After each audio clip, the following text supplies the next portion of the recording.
Hello, and welcome to Interactive Ontario's Digital Media Funding Updates live stream. I'd like to thank our presenting partner, the Canada Media Fund, and our event partner, RBC. As well, I'd like to thank our panelists today from Telefilm and OMDC, and our moderator, Alexi Gaverline, the president of Mobile Capital Network, a strategy consulting firm helping its clients to access multiple tax incentives and funding programs. These programs include scientific research and experimental development, or SHRED, investment tax credits, various interactive digital media tax credits, IRAP, Canada Media Fund, the Interactive Digital Media Fund, and others. Mobile Capital Network works closely with its clients on structuring their business processes and financial affairs so that the overall return from all funding programs and tax incentives is maximized. And with that, I would like to turn things over to Alexi. Hello, and welcome to the broadcast of this presentation. Today we are going to speak about the programs available to Ontario companies in the IDM sector, and specifically Ontario Interactive Digital Media Fund, IDM Family of Funds, and CMF Funds. It's my pleasure to introduce our panelists. Shirley Kultish is the Deputy Director, English Markets at CMF, and specifically Shirley is working on administering CMF programs for Ontario. Next to her is Kim Gibson. Kim is a program consultant at Ontario Media Development Corporation, and Kim is everything IDM funds, really. She's been doing it since, I believe, for as long as I remember. Yeah, and Jennifer Blitz is also with Ontario Media Development Corporation. She is a director, tax credits and financing programs, and it's one thing I can say, her signature goes on all the certificates of eligibility that I've seen, and I've seen a lot. So thank you and welcome. And to begin this presentation, I would like to bring to the forefront one thing which usually goes unnoticed when we talk about the funding opportunities and programs, and specifically why the money is being distributed the way that it is distributed, and what are the public policy objectives, and what are the objectives of the organizations that are actually giving money out. It's fun and easy to fill the checkbox, but if you don't know why you're doing it and what is expected of you, it's very hard to do. So I would like to start with shall we maybe talk about the CMF quickly and the role of it and what's... So the CMF's mandate is to foster, promote, develop, and finance the production of Canadian content and relevant applications for all audiovisual media platforms. We have two main streams. We have the convergent stream, which is the bulk of the money for television programming and their related digital media projects. And then we have the experimental stream, which is $40.5 million for standalone digital media projects. The CMF is administered by Telefilm Canada, and we receive money from Canadian Heritage and the cable distribution units. And that's it. Can take okay. The Ontario Media Development Corporation is an agency of the Ministry of Tourism, Culture and Sport. So we are a provincial government agency. While we report into the Ministry of Culture, we do have an economic development mandate, and our focus is really on growing businesses and creating opportunities within the sectors that we deal with, and that is film and television, interactive digital media, books, magazines, and the music industry. The OMDC does a number of different things within the agency. We run a number of funding programs for those industries, in addition to being involved in the administration of a number of different media tax credits. And then we also facilitate and act as a catalyst for research that is done to benefit and to advance the growth of the industry. Great, thank you very much.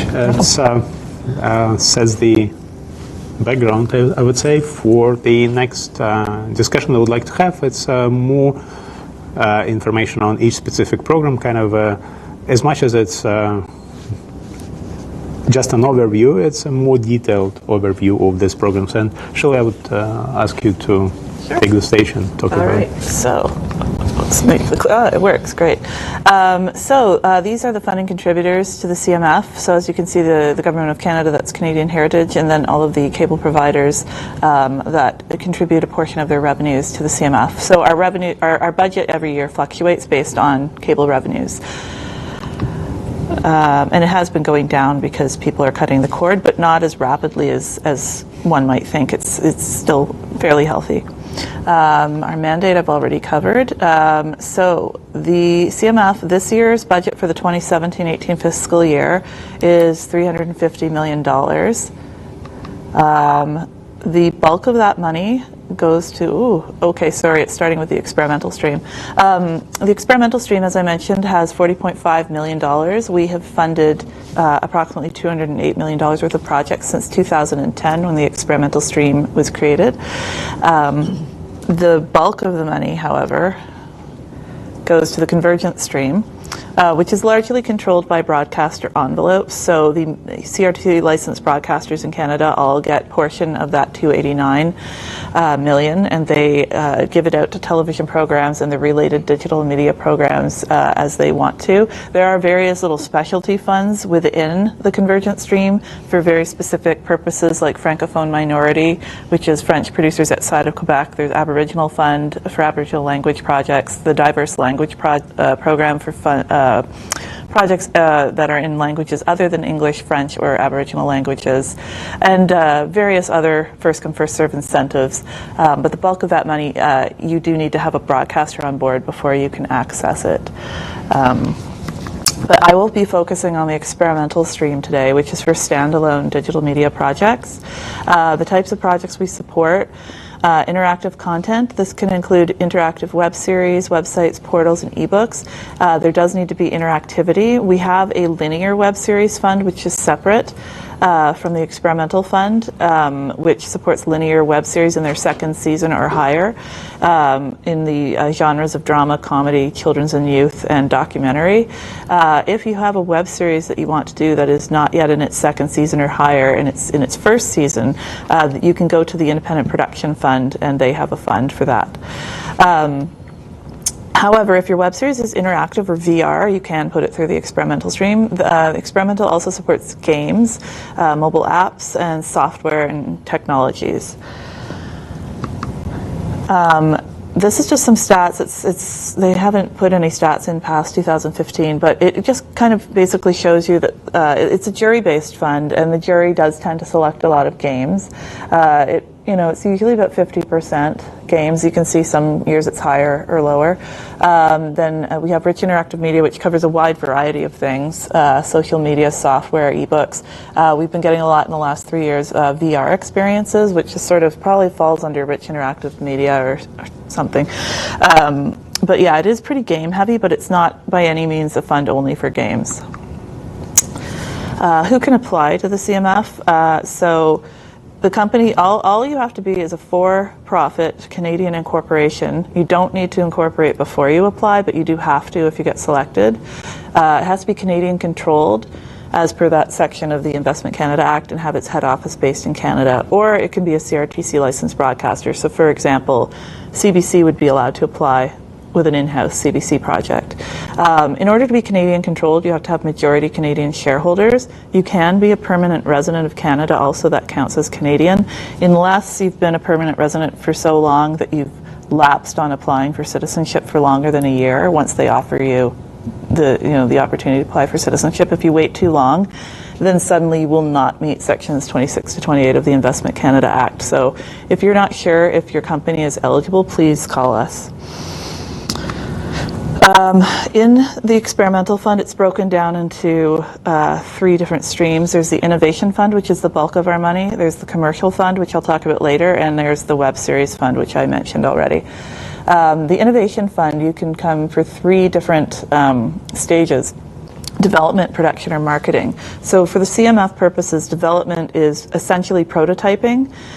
You are not planning to launch it commercially at the end of development. You're just making a prototype.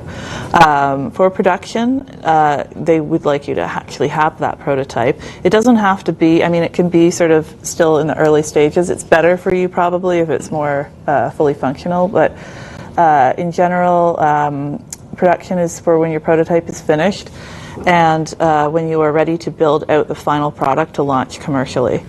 And then marketing is obviously marketing, but you have to have received CMF production financing to be eligible for the marketing fund.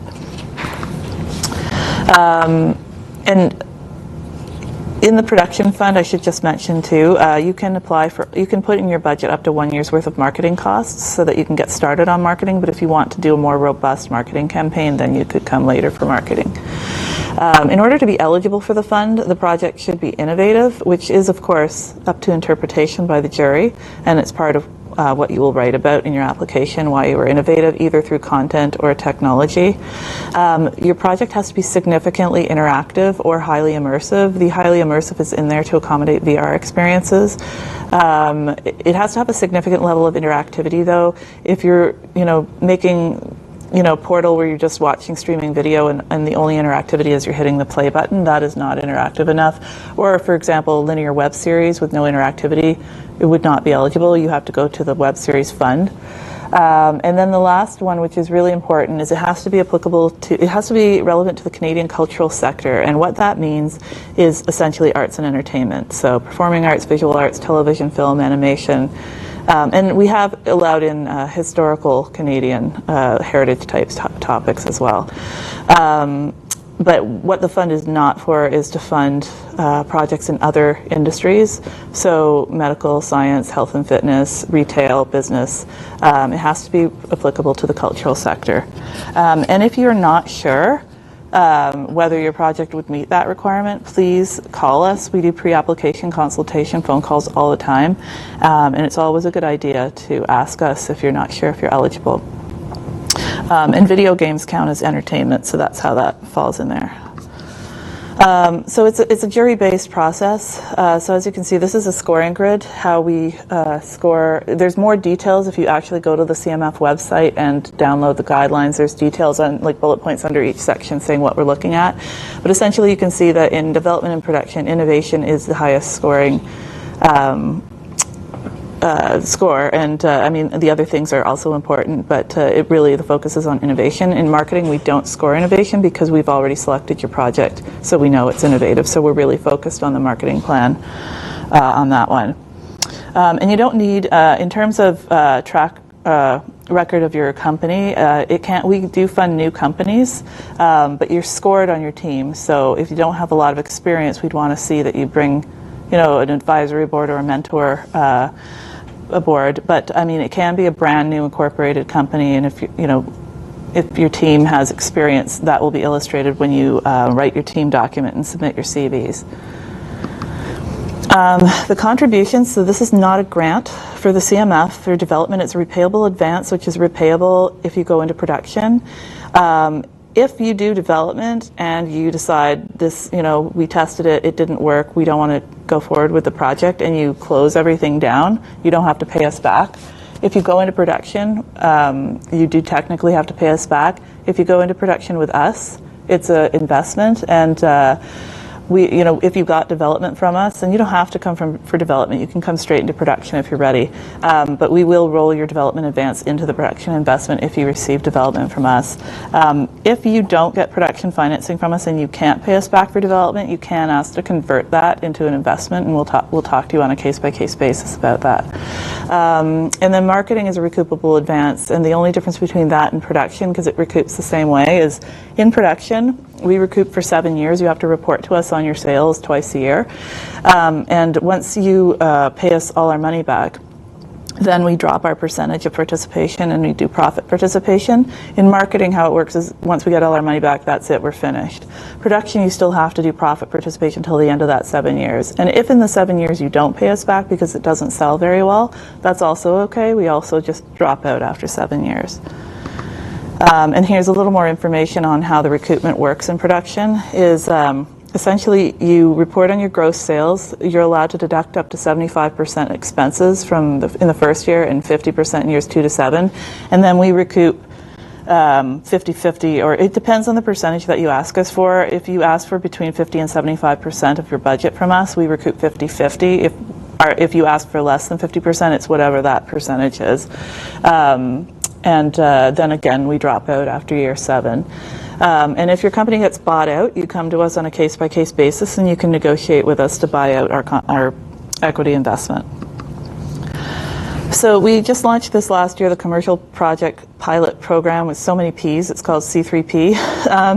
And it is aimed at projects that are less innovative, but they are still like really creatively excellent and have a potential to make a lot of revenues.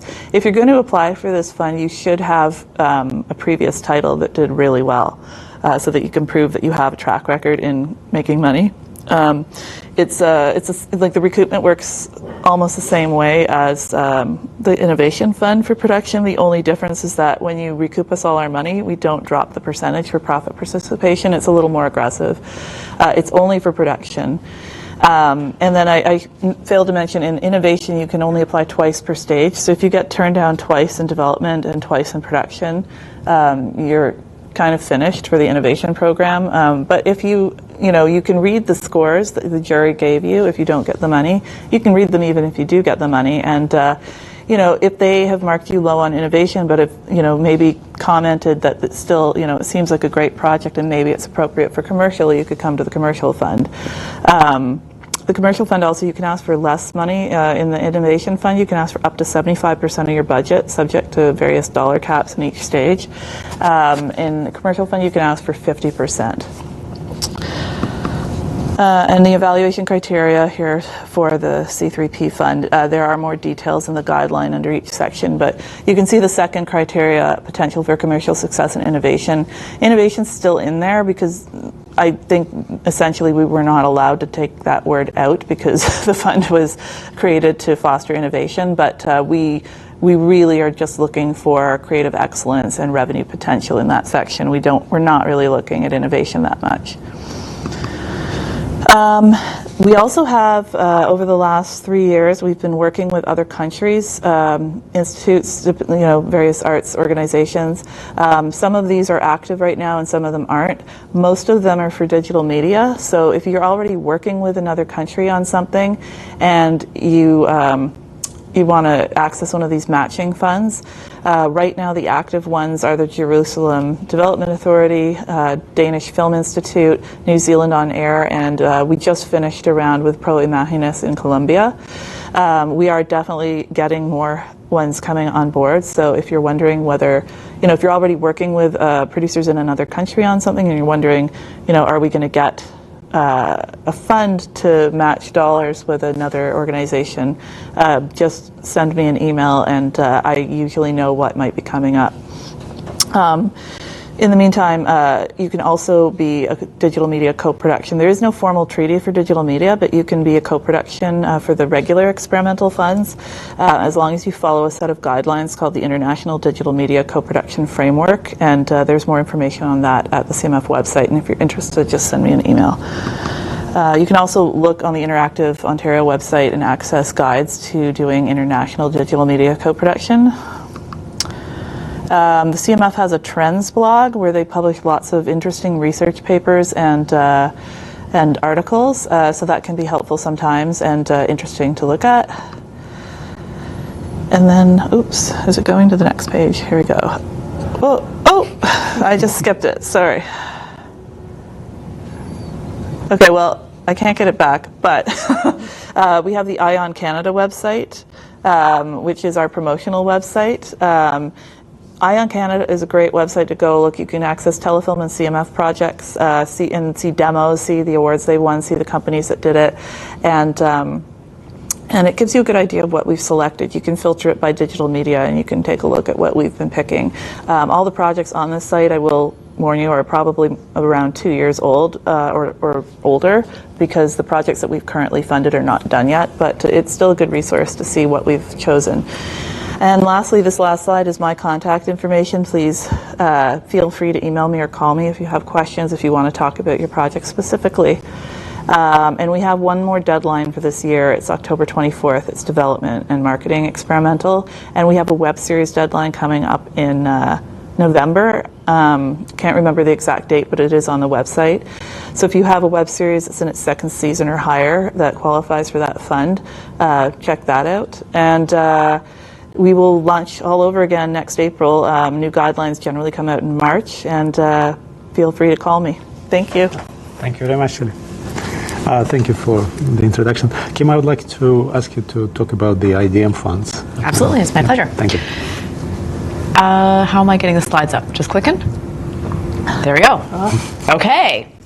Thank you for having me, Interactive Ontario, and thank you to my fellow panelists. So what I'm going to do is just walk you very quickly through our family of funds, which we call the Interactive Digital Media Fund.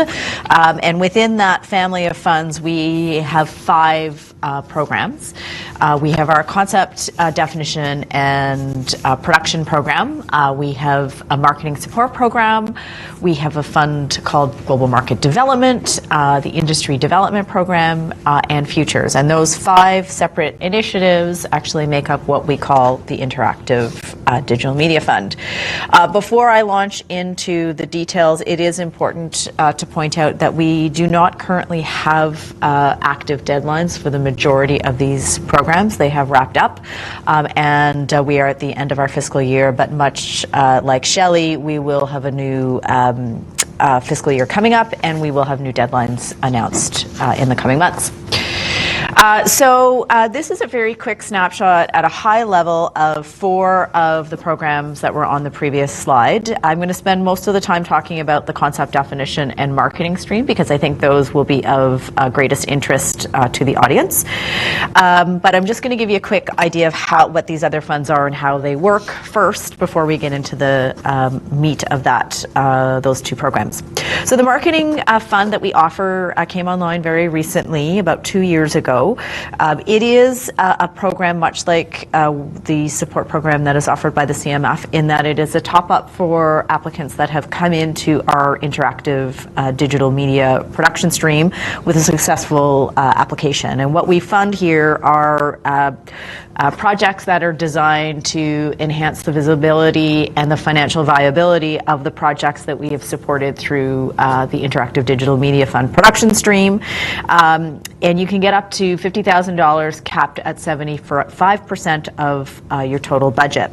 Also related to marketing, but not marketing spend exclusively, is our global market development program, which supports international business and market development activities by companies. And this is more of a travel fund, so we will relate to travel costs and exhibition costs for events, trade shows, and missions that take place outside of the country. And companies can get up to $15,000 capped at 50% of their total budget. And then we also have an industry development program which is designed to facilitate business growth and development for Ontario companies for activities and events that are organized by third parties, so by trade and event organizations. And some of the types of activities that we fund are things that are put on by Interactive Ontario, like their upcoming conference iVentures, iLunch, which is another regular series of events that took place earlier today. We've also funded Comics X Games, which is an event that's offered by the Hand-Eye Society, and Bit Bazaar, which was a demonstration of games that was on site at the Canadian National Exhibition this summer. And then the newest fund that we have as part of our families is our IDM Fund Futures.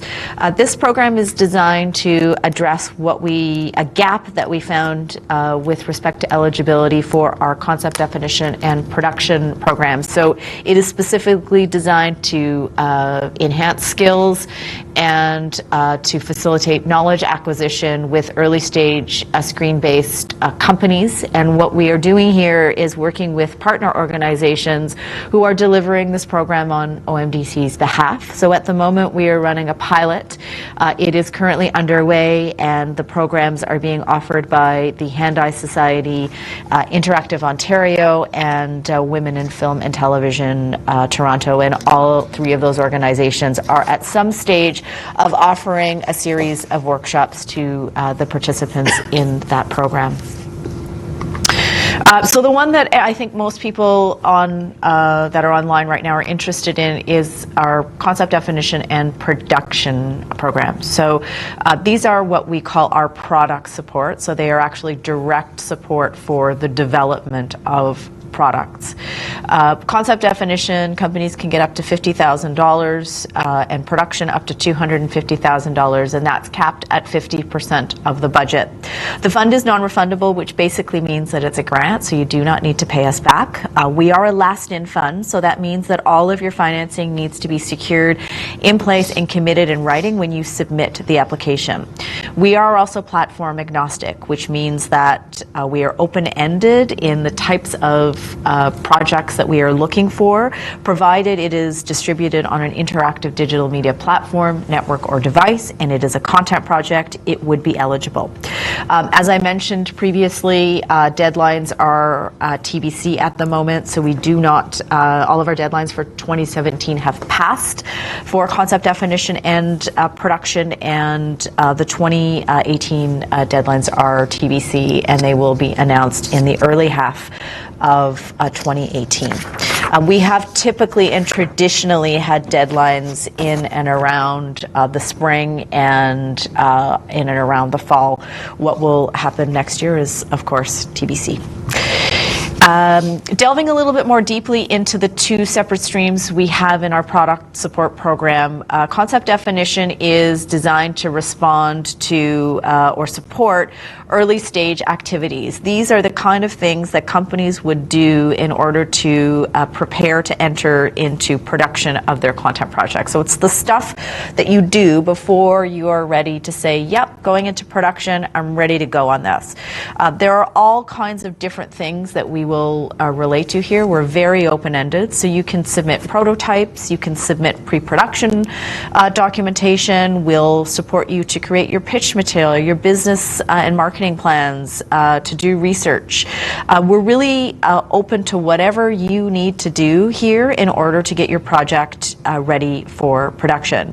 The whole point is to get you to the point where you're ready to say, yep, ready to go into production, but ideally what we're looking to support here in concept definition are things that are not going to be actually released to the market. The production stream is a little bit more self-explanatory. What we're supporting here is production of a market-ready product, so it's a bit more prescriptive.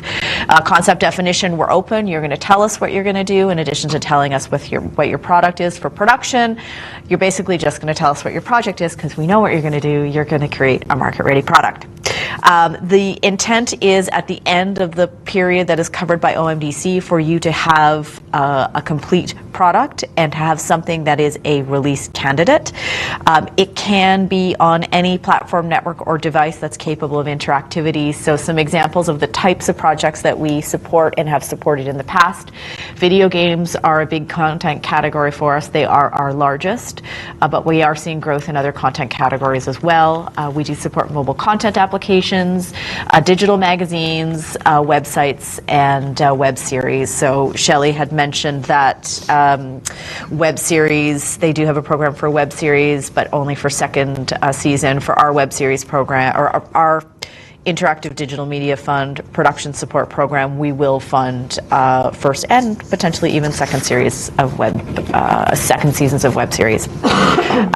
We're very interested in supporting a specific type of company to apply to the program, so we have a specific eligibility criteria for the funds.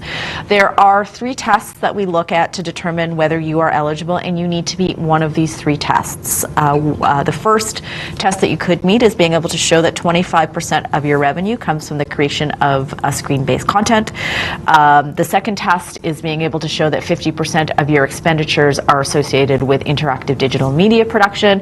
And the third and final test is having to show that 50% of your revenue comes from eligible publishing activities. And I did mention this, but just want to highlight that it is a requirement to meet one of these tests, not all of them. The other thing is that we are looking over the previous 2 fiscal years and measuring your revenue and expenditures over that period.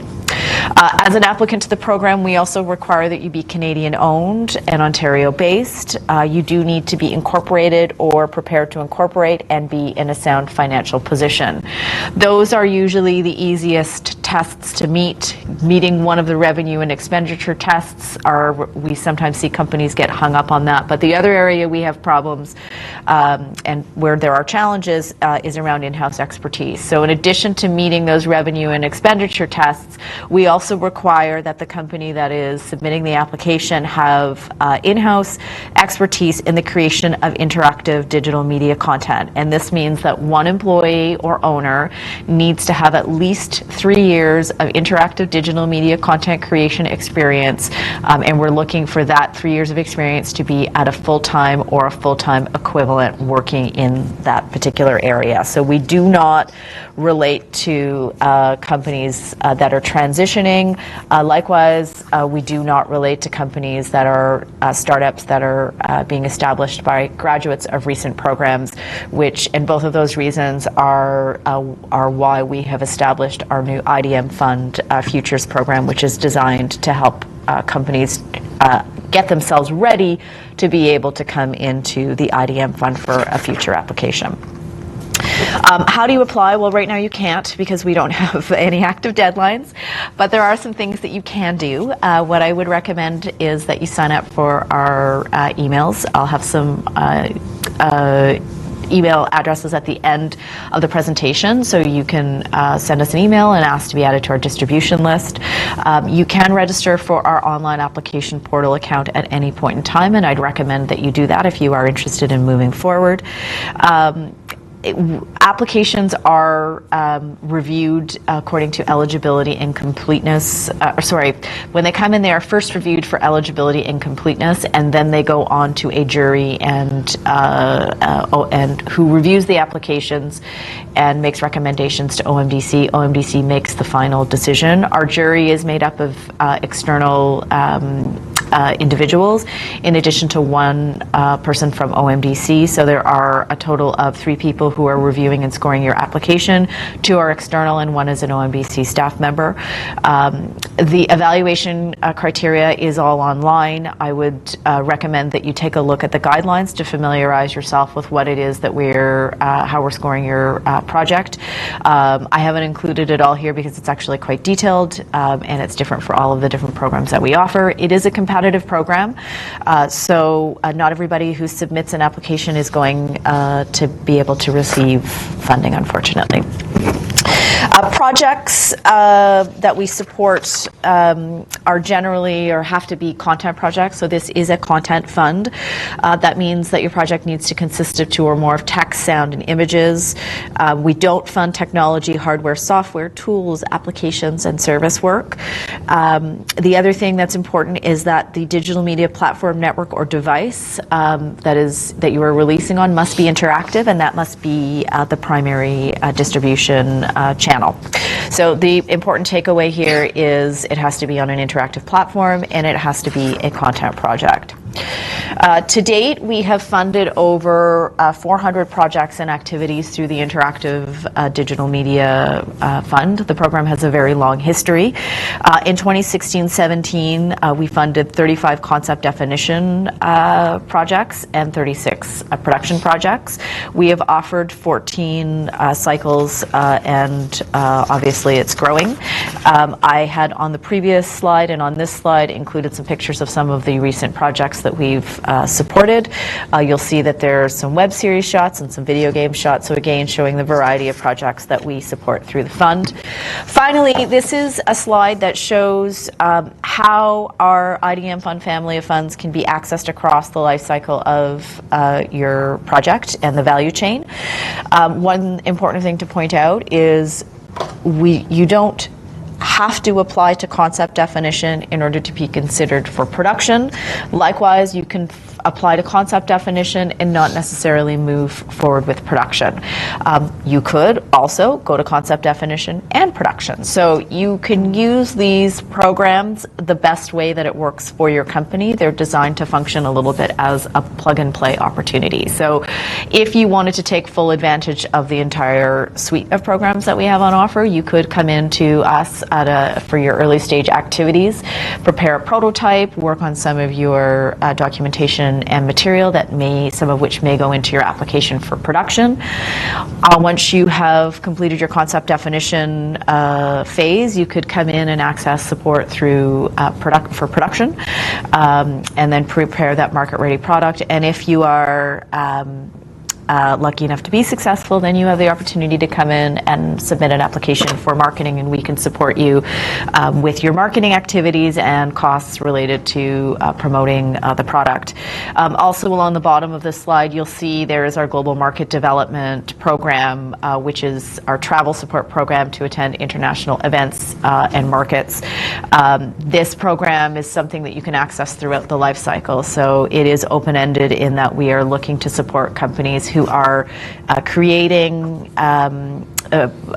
maybe at sort of the early stage development point of their project. So they may be out looking for financing and market-based financing and funding.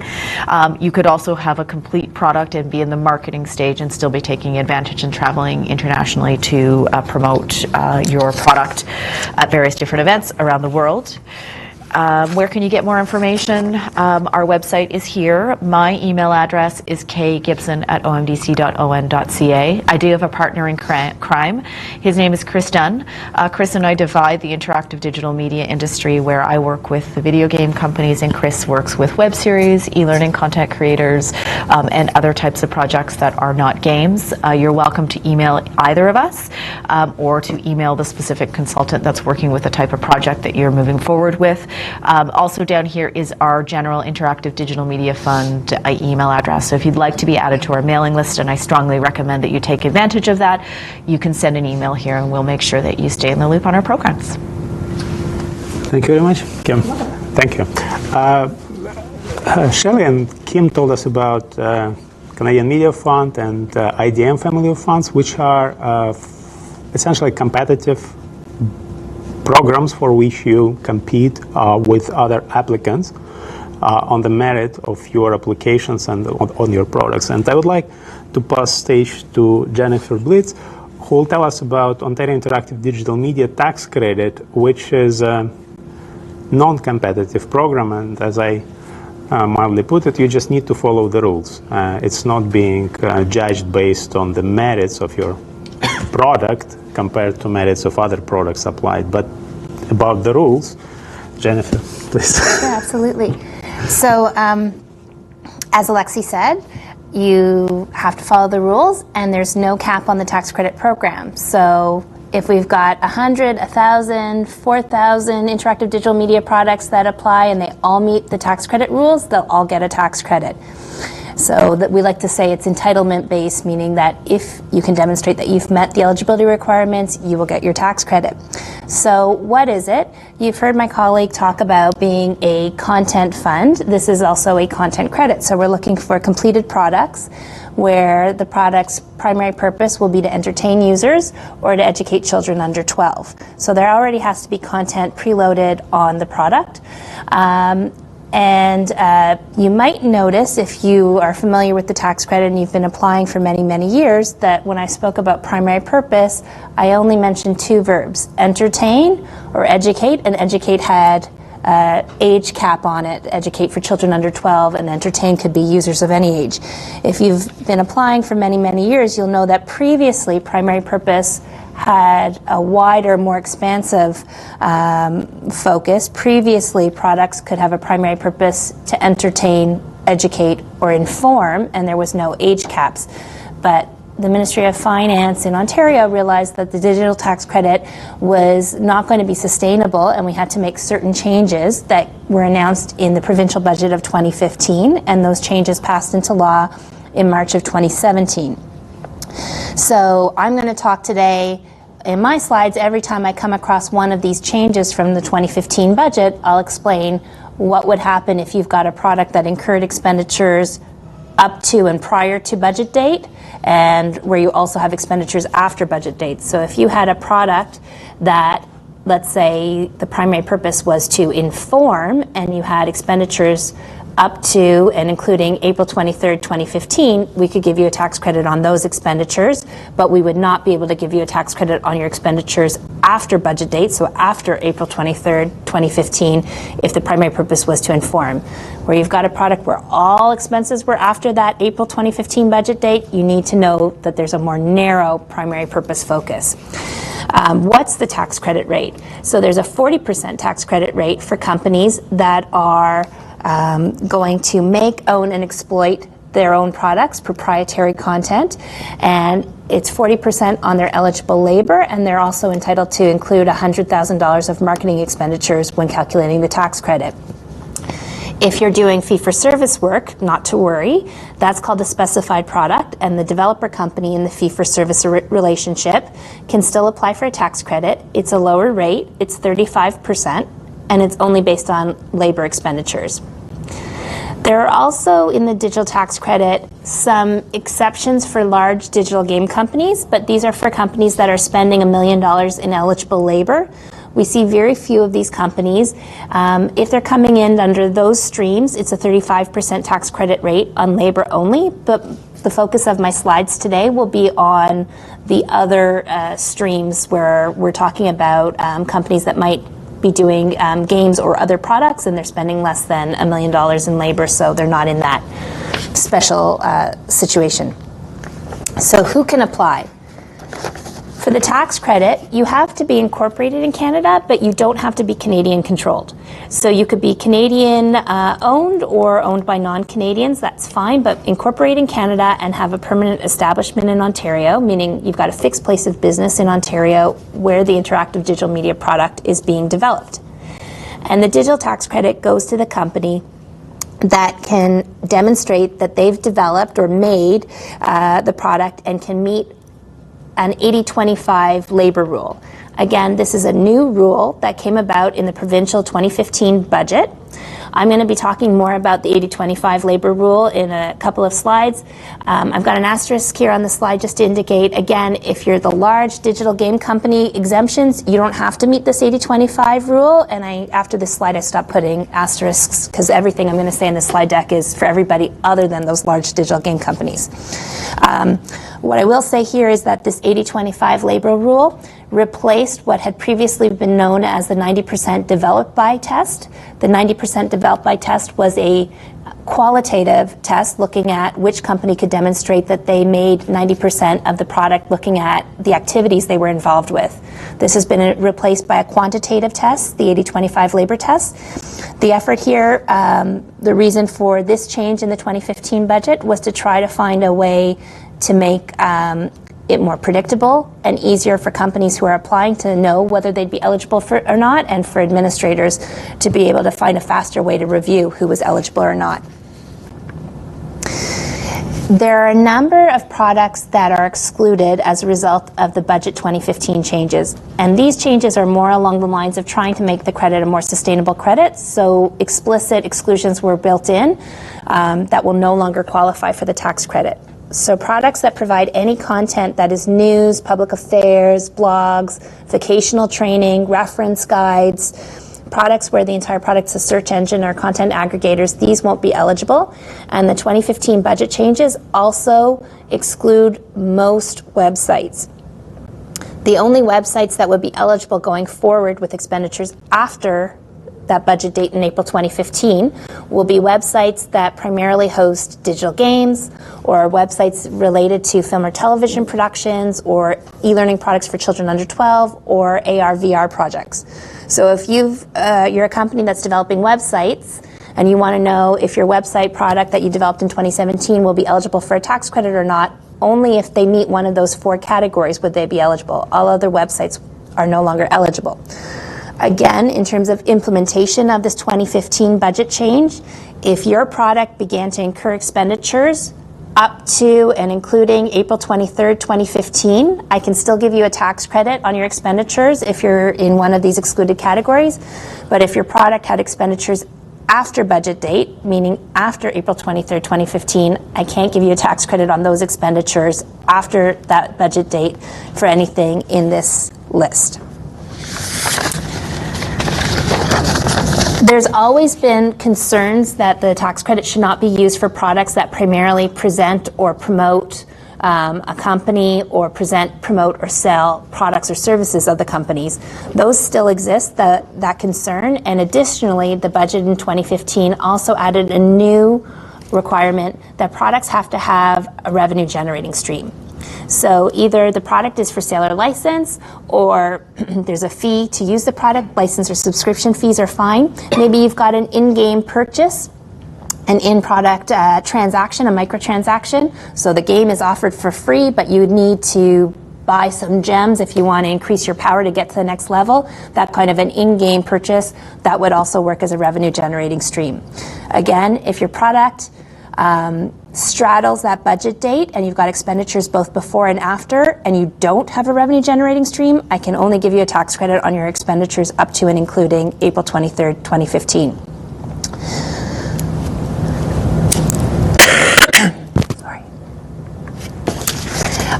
Back to the 80-25 labor rule. So again, I had mentioned that this is supposed to be a quantitative test to demonstrate who's eligible to claim the tax credit, and it's based on looking at labor costs. So take the date you completed the product, go to the end of that month.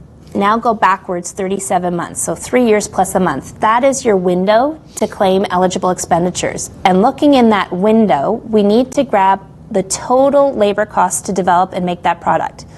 Not just the cost your company incurred to make the product.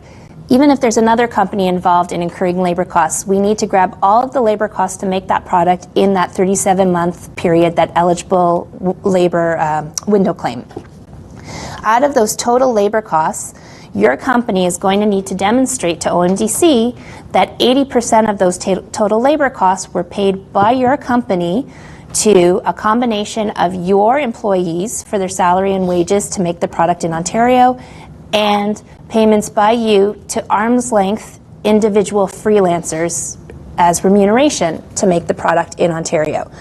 Again, to be captured in that 80% test, you were looking at payments to employees for salary and wages, and remuneration paid to arm's length individuals. So you can pay Jane Doe, and Do Re Mi Incorporated, if that's owned by Jane Doe and it's only used for her to invoice for work for herself, there's no employees, there's no other shareholder, that's fine.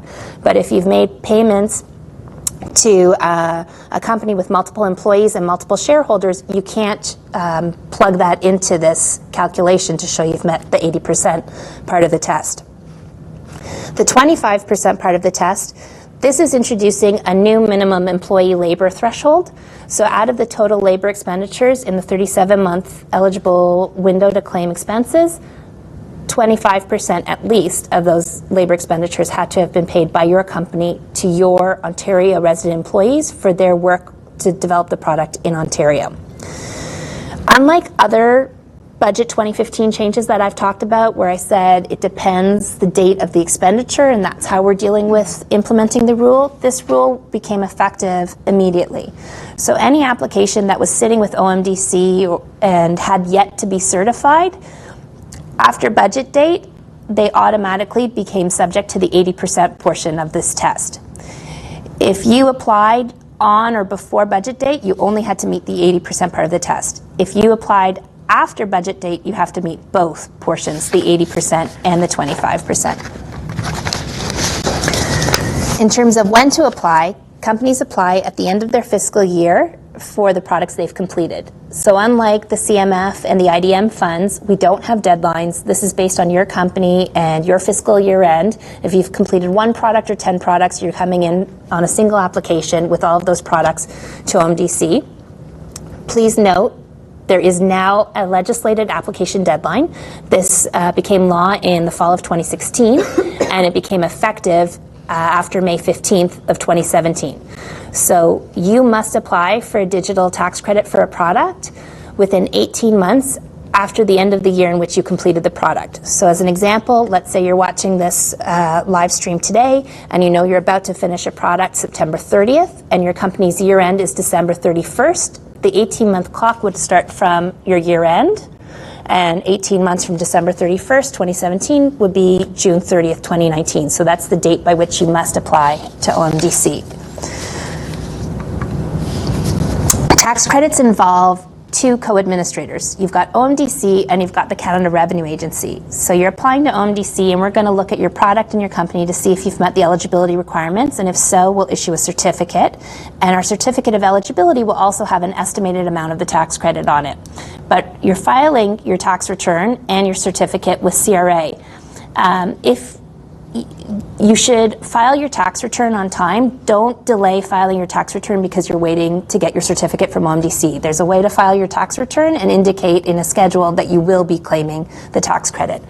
But it's CRA that ultimately has authority on the amount of the tax credit. They may or may not decide to audit your company, and once they've concluded their assessment, they will pay out your tax credit. Thank you very much.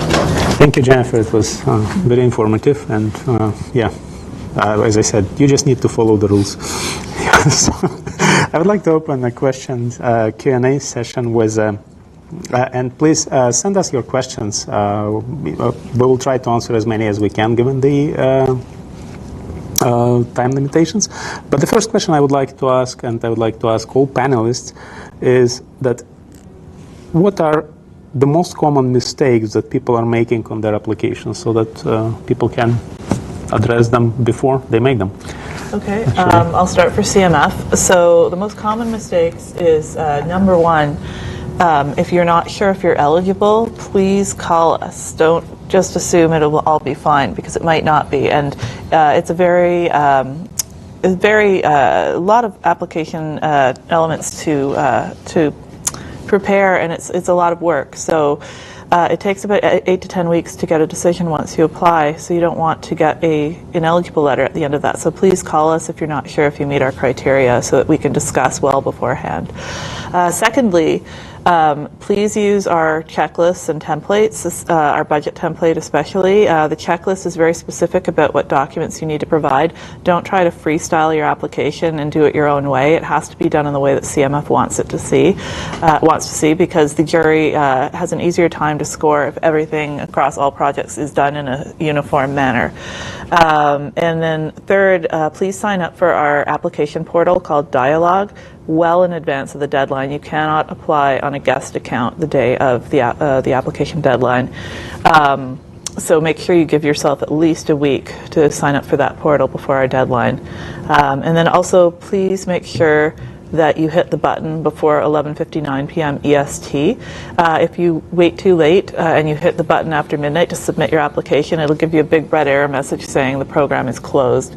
So please make sure to give yourself enough time to get it in before midnight. Kim?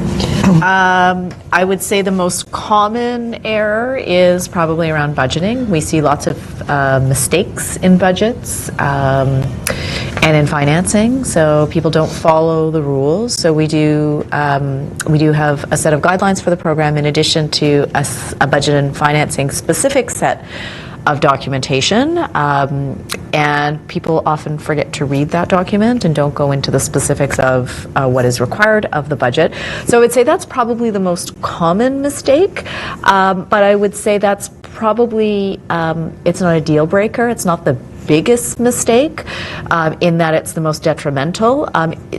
Budget issues really slows our process down, so one of our goals is to get you a decision as fast as possible when we need to clean everything up and work with applicants after the deadline to get budgets ready to go to the jury. It slows down our process, but by far the most detrimental mistake that can be made is just not communicating clearly, especially around selling what your project actually is. I think Shelley and I talk about this all the time, about how it's you live inside your project, you bring knowledge and interpretation when you're reading it. It's really important that you get a third party person's perspective on whether what you have on the page actually makes sense if they're not inside your project. So it's a sales job, and the first step of a sales job is being able to communicate what your project actually is. Exactly. Yeah.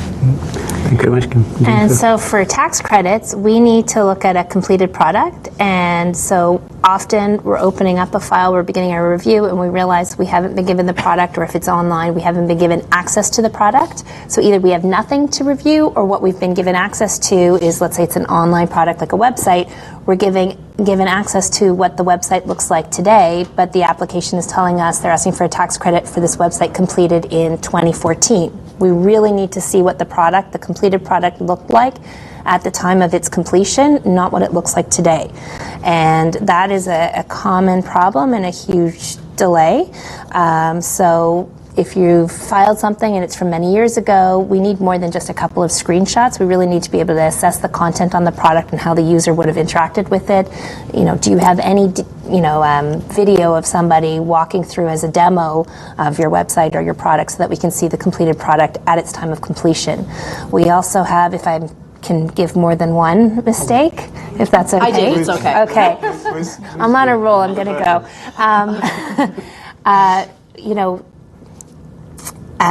Especially when it's an online or website product, we're finding a lot of people are telling us the date of completion was April 23rd, 2015, which is coincidentally the date of the provincial budget, when we were told that after that date, most websites are no longer eligible. So it's an interesting coincidence that seems to be cropping up on hundreds of website products that are applying, and really you can't just use that as the completion date. We need to know the actual completion date. When was this product available, and what was the actual completion date? And then you need to be showing us all of the labor costs from completion date backwards, not just the labor costs from April 23rd, 2015 backwards, because we need to be able to do a fulsome review of the 80-25 labor test. So that's another problem and another holdup. And what else? We really need to see people breaking out the expenditures, the labor expenditures from April 23rd, 2015 and earlier, and those labor expenditures that happen afterwards. And if I could really give a strong plug and recommend that you use OMDC's templates, that will be a big help, because it clearly breaks out the expenditures after April 23rd, 2015, and that can also be a sticking point for us. Okay. Thank you very much, Jennifer. I got a question from the audience, and there are two questions actually which I would like to combine in one. It says, the first one is, can you apply for CMF Experimental and IDM Fund concept definition for the same product? And can they overlap? And the second question is, can you apply for OIDMTC if you have applied for CMF and IDMF? So, Kim, the first one is for you, I guess, because for CMF already applied. It's for both of us, but I'll take a first stab. Yeah, I mean, Shelley and I do work together. We co-fund things all the time.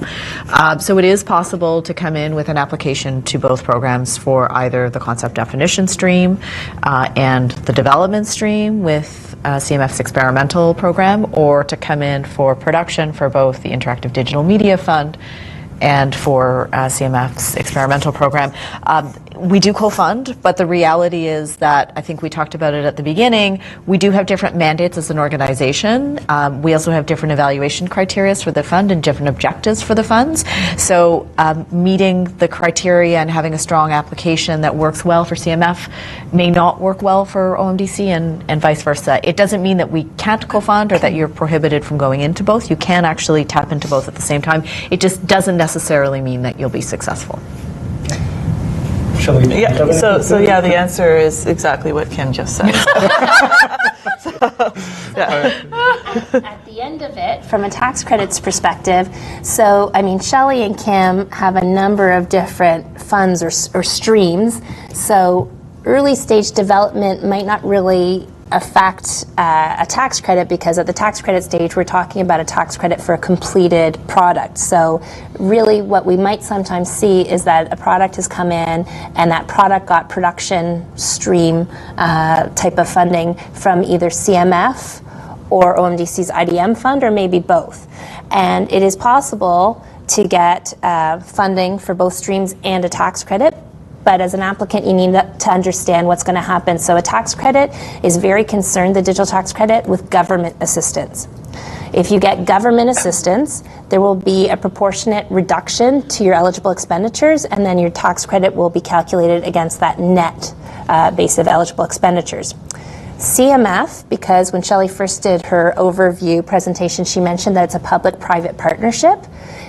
That blend means it's not considered pure government and therefore won't be government assistance. So if you get money in production from the CMF and then come for the tax credit, it won't grind your tax credit.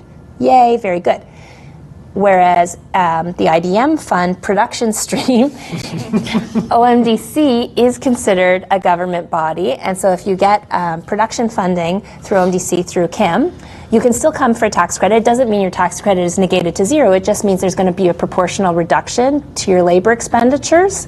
What proportion of labor makes up the total cost for the product, and we'll take that proportional reduction of the grant that Kim gave you, and that's how we'll get your net eligible expenditures and calculate your tax credit on that, or vice versa if it was marketing streams. Thank you very much. Jennifer, I have another question for you, and the question reads, what happens if your product has a revenue stream in it, but has not generated revenue yet? And are you eligible for the tax credit? What if it never generates a profit? Interesting. So we are still dealing with a lot of applications where a lot of the expenditures are all incurred up to and prior to budget date. We're only just starting to get into the applications where we're seeing expenditures cross that April 23rd, 2015 divide, where it now becomes really important. Do you have a revenue generating stream? I don't have the exact wording in front of me, but I think it talks in the regulations about having a revenue generating stream, not necessarily demonstrating that you've made a profit. So we would look at, is there the ability to have an in-game transaction? Does the user, is there some kind of subscription fee, or have third parties paid your company some money so that they can put up banner ads or something like that? So we need to see that mechanism in place. We're not actually showing, asking you to show us the dollars that flowed in. Thank you very much. I have another question, which is about the acceptance or success rates versus applications for different programs. And if I can start, Vishali. So it's, I mean, we're always oversubscribed by quite a lot. More so in development than in production, but I would say in general we fund anywhere between, depending on how many applications come in, because you are always sort of, you know, you're judged against the applications that come in with you. And so if you are in a round that have 150 applications, or you're in a round that has 50, it could be, you know, it fluctuates. So in general, I ballpark it and say we fund about 20% of what comes in, but that, I mean, it can go up and down depending on how many applications we receive per round. And for us, because we have changed the structure of our deadlines and the way our funds operate, it's hard to pull out any specific trends at this point in time. It's fair enough to say that we are also oversubscribed. So if you submit an application, it doesn't necessarily mean you're going to get funding. We are probably the opposite of you guys, which is interesting. So on concept definition, we have a higher success rate, and production is a lower success rate. You said the opposite, correct? Yeah, exactly. Yeah. So for concept definition, I would say, you know, we're maybe 50 to, I'm guessing 75% success rate. And then for production, it's, I'd say 25 to 35. But that that changes. So depending on the deadline and depending on the number of projects that we have come in, it goes up and down in the amount of funding and money that we have available. It changes a fair bit. Thank you. Jennifer? So for tax credits, like I said, there's no finite cap on the tax credit program. So we have the ability to issue tax credits, certify for as many products as are actually eligible. So it's a little bit of a different question than oversubscription rates, the way it applies with grants. But I would say that in our fiscal April 1 to March 31, 2016-2017, we reviewed over 2,000 interactive digital media products, and there were 730 that were ineligible, which is a high amount of ineligible digital media products to have seen in 1 year. They didn't all get formal letters of ineligibility. Sometimes the applicants chose to withdraw after we explained the eligibility problems. That's a higher amount of ineligible products maybe than typical. And so we're not really sure how much of that is driven by the fact that when the provincial budget changes came out in 2015, a lot of people might have decided this is our last chance, it's now or never, just throw everything in the pot and see if it sticks. It's interesting, but I would expect people do this, most definitely. Maybe it's human nature. Absolutely. I mean, it's your last chance. Yeah, you don't ask, you don't get. Right. I have a question for Kim and Shelley. It's being a front-loaded funds, you finance the projects that are actually going to happen and be completed within 2 years, or maybe longer even. What if things are changing and the landscape is changing rapidly, and what is relevant today may not be necessarily relevant in a year from now or 2 years from now? So how do you deal with these situations? What's allowed, what's not allowed, what degrees of freedom companies have, and how much there is freedom for them to pivot? Okay, so if we've selected your project, it's because the jury found something innovative about it that they really liked. If something happens in the industry or just while you're producing your project and you need to make changes to stay relevant in the marketplace, as long as you call us first, and you will be assigned to an analyst when you get funding from us, talk to your analyst about what's happening, what you would like to do differently. What we don't want to see is for you to strip the elements out that the jury found innovative, and we also don't want to, at the very end when you submit your final product for us to review, we don't want to see something that is completely has no resemblance to what the jury selected. That could affect your track record score for future projects. So basically, we are flexible. If things need to change after selection, please call your analyst and explain to them what the situation is, and we'll see. We'll take it on a case-by-case basis. But we are flexible when we need to be, and just don't surprise us at the end.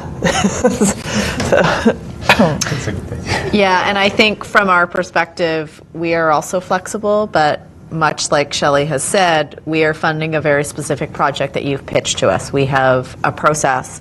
In order to respect that process and adhere to that process, it's important that you deliver what you've set out to deliver on the front end. So while there is an opportunity to make slight changes, I'd say we're more receptive to those types of changes than radical shifts in a project. Shelley also pointed out that it's really important to contact us in advance. Absolutely. And it does happen where people will deliver on the back end something that's completely different than what we'd contracted. And then we have a problem, and it's not a fun problem to have. The other thing, just to point out, we are aware that the industry changes. We see that. We work in the industry. We know that there are shifts and weaves and bobs and things happen, of course. So, we're somewhat sympathetic, but at the same time, we're also looking, and we realize, and you guys should be realizing as well, working in the industry, that it's in your best interest to get out and to move as fast as you can to get your project to market. So something else to think about is that maybe something that a jury would look at when evaluating a project as well, because that's part of your risk profile.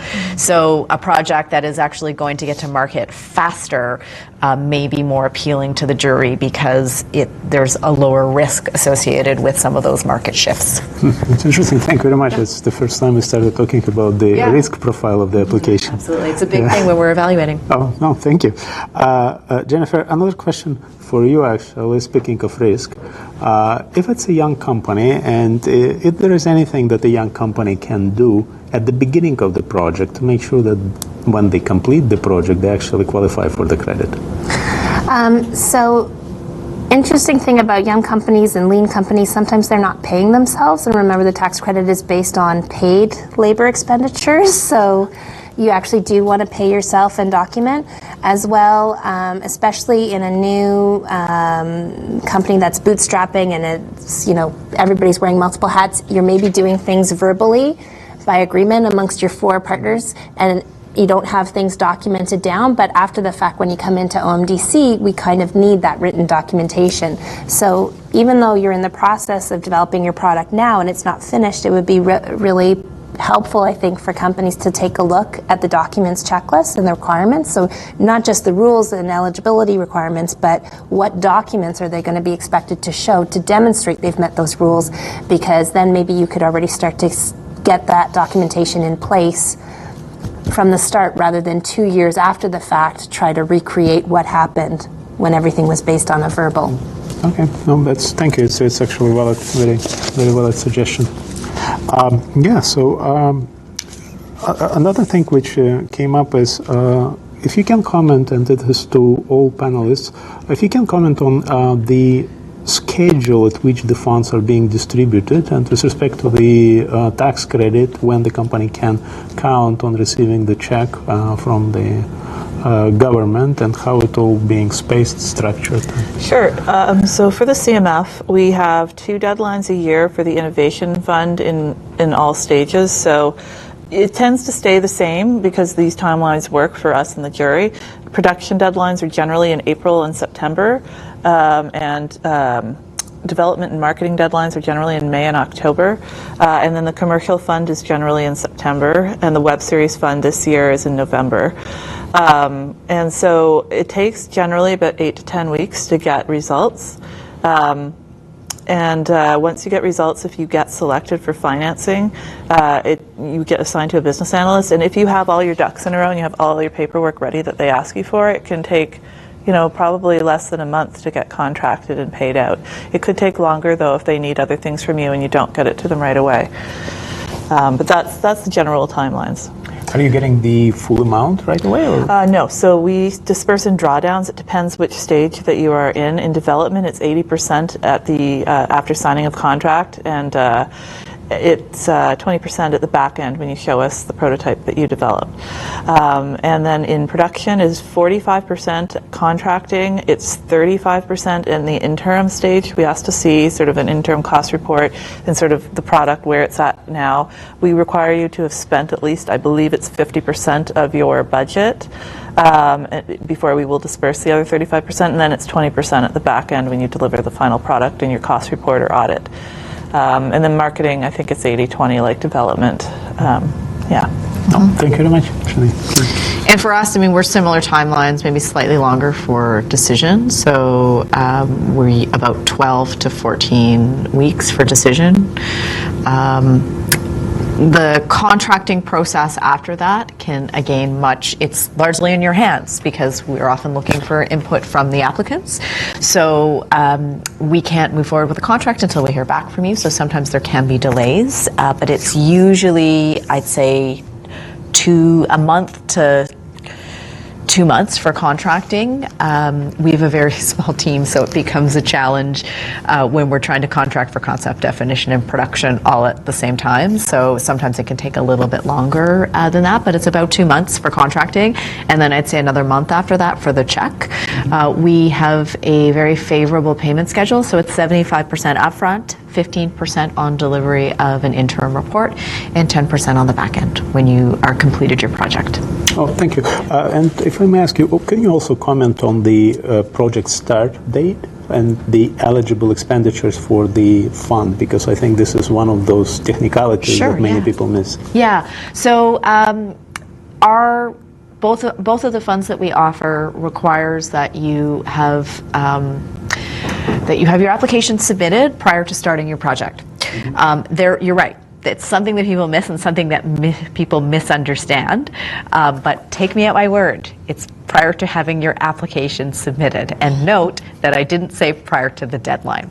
So the deadline is actually not material to this conversation at all. It all has to do with when you submit your application. So as soon as we open the applications up for submission, you can get your application in immediately and start on your project right away. You don't have to wait for the decision. You don't have to wait for the jury decision to start. But if you do that, it does mean that you're proceeding at your own risk because there's no guarantee that we will provide you with the funding. For CMF, it's a little bit different. You can start anytime you want to, as long as you're not, finished what you're asking the money for to do.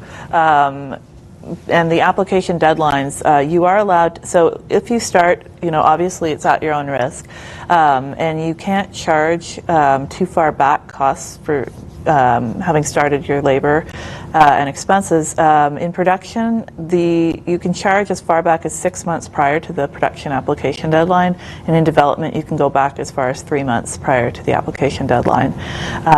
And you will be required, usually depending on budget level, to get an audit at the end, so that will be looked at. And if you've charged too far back, you could receive a deduction in your CMF at the end. So, but you can absolutely start for CMF before the application deadline, but at your own risk, of course. So. Absolutely, yeah. Thank you. Jennifer, about the tax credits, what's the timeline? So when we look at tax credits, we've got the amount of time that the file comes in and is in queue before we can start active analysis, and then how much time it takes us once we begin to review the file and active analysis is underway. Because of the volume of products we're receiving, last year we received over 1,760 interactive digital media products. And similarly, lots and lots of products the year before and the year before that. More are coming in than we can possibly review in a year.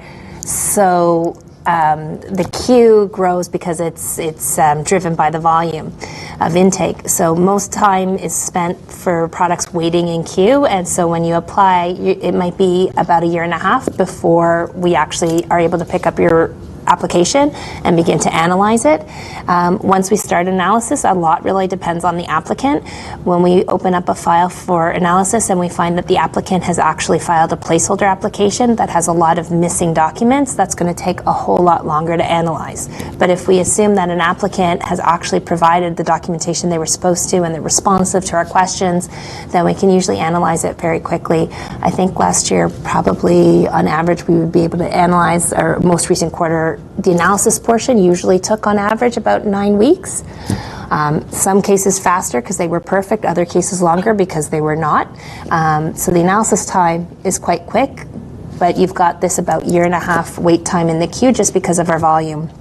The fact that the 2015 budget changes narrowed eligibility and there'll be a lot fewer applicants, and now there's an application deadline, so people have to come in a lot sooner, means that we're expecting to have a decreased intake, a decreased volume, and volume will begin to match resources, so we'll be able to crunch through that queue a lot faster.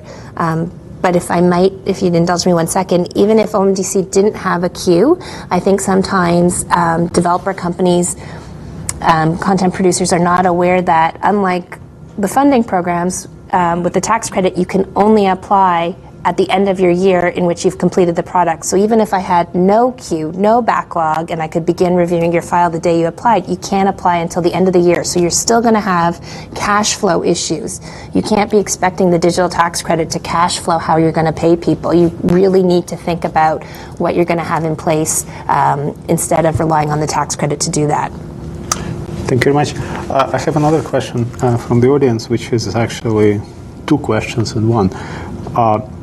If I want to apply for IDM Fund or OMDC, am I correct that my business should have at least 3 years in operations?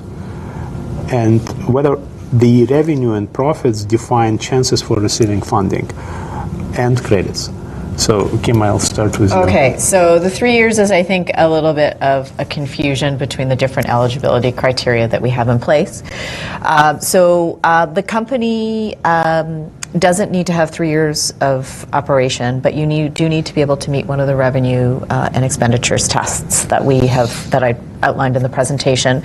So that implies that the company is operating at some level. The 3 years has to do with the eligibility around the in-house expertise. So we do require somebody to have a minimum of 3 years of full-time or equivalent 3 years full-time experience working in interactive digital media content creation. One of the things that I didn't delve into details because there's so much to cover. We only had 15 minutes, and I normally do a 1-hour presentation on the concept, definition, and production fund. Is that the program is open to startup companies that meet a specific eligibility criteria, and that is the experience. So they need to have meet the expertise test for 3 years if they are a startup company. What we do strongly advise people to do is if they are startups, actually all companies, any applicant to the program, we strongly advise that you call us in advance, but particularly startups, because we can help to guide through that process, the eligibility. And what was the second question? Oh, the second question was actually the same, but in relation to OIDMTC, Okay. and I would like Jennifer to So answer. with the tax credit, there's no requirement to have been in business for any minimum duration of time, but you're only going to be able to, you have to be incorporated and you have to have completed a product and get to the end of a fiscal year to come into me. I mean, I think maybe with the tax credit, the 3-year mark, they might have been getting confused. If you spent 8 years developing a product, we're only going to be able to give you eligible labor expenditures in a 3-year window. But if you incorporate today and in your first year of business, you manage to complete a product, awesome. You can come in right away. Obviously, you're not going to be able to go backwards 3 years. You've only been in business for a year. So that's a nice difference maybe between the tax credit and the funding programs, that you can be up and running right away. Thank you. I think it answers the question. One question for Kim. With IDMF Concept Definition Fund, which is a recent addition. So what is the most innovative kind of, interesting applications that you've seen for those funds? Because it's way less restricted than the rest of it. So if you can just open the horizons for people. It is. So because we see so many different kinds of content projects coming in, that's one of the reasons it is open and non-prescriptive, because we might relate to a video game or we might be relating to a web series, and what those types of content projects require in order to get ready for production is different. Maybe not innovative, but maybe some stuff to think about. We do have people that come in that create prototypes and can prepare their budget for production and prepare a business and marketing plan and any kind of pitch material. And some of those documents may sound familiar to you because they are the components of a production application. So in a lot of ways, the concept definition stream can help people prepare the documentation that they need for their production application. And the other thing that Alexa, you and I were talking about earlier is that we have had some people who have come in and applied for a Kickstarter campaign, to run a Kickstarter campaign through the program. Personally a lot, because it allows you to finance your portion of the funds. Exactly, yeah. So it makes makes a lot of sense, because you need the other 50% matching funds to come into production. So you need that. The other thing it does is it legitimizes your idea, because it shows and it proves that there's an audience there. So that's, I mean, is it innovative? I'm not sure, but is it something that is outside of the box that people don't think about? Yes, most definitely. That's defined innovation. Yeah. So we're almost out of time at this point, and to conclude this session, I would like to ask our panelists for a couple of tips for the audience that would give you, just some advantage, a little advantage over. Okay. Well, I'll just reiterate a couple of things I said before. Make sure that you use our checklist and our budget templates and any of our other supporting documents, and you follow the directions. Make sure you've signed up for our application portal well in advance, and make sure you have somebody read over your proposal who is not involved in the actual product, because so that they can tell you if you're getting your point across and pitching the product well. I guess the biggest one I would say is call us, because we're your partners. We're here to help you, and we will help you put together the best possible application. That's the point. That's why my colleague Chris and I do this. So definitely give us a call. Take advantage of the resources that are available to you. Not just yes, make sure you sign up for your accounts in both of the different systems, but the other thing is make sure you pay attention to the deadlines, because Michelle's deadline is midnight, our deadline is always 5 p.m. So make sure that you get it in on time, because things are date and time stamped, and we can't help you after that period. For tax credits, I would make a plea to applicants to please not send placeholder applications. If there's a required document, please include that at the time you've submitted your application. But just in case you still sent us a placeholder application, please know that you can always still send us that required document. You don't have to wait that year and a half until you get the call that says, great, I'm now analyzing your application. It's far better to get it to us while it's sitting in queue and moving to the front of the line, so that we've got complete documentation when we start a review. It makes analysis go much faster on your application, and as well, you're being a good citizen. It helps everybody else, and the whole system overall will go faster. Thank you very much. I'd like to take a minute to thank our panel. Again, it's Shelley Koltish, Kim Gibson, and Jennifer Blitz. Thank you very much. It was very informative. Thank you. All right, thank you everyone for joining us, and a big thank you to our presenting partner, the Canada Media Fund, and our event partner, RBC, for making our very first live stream possible. Thanks.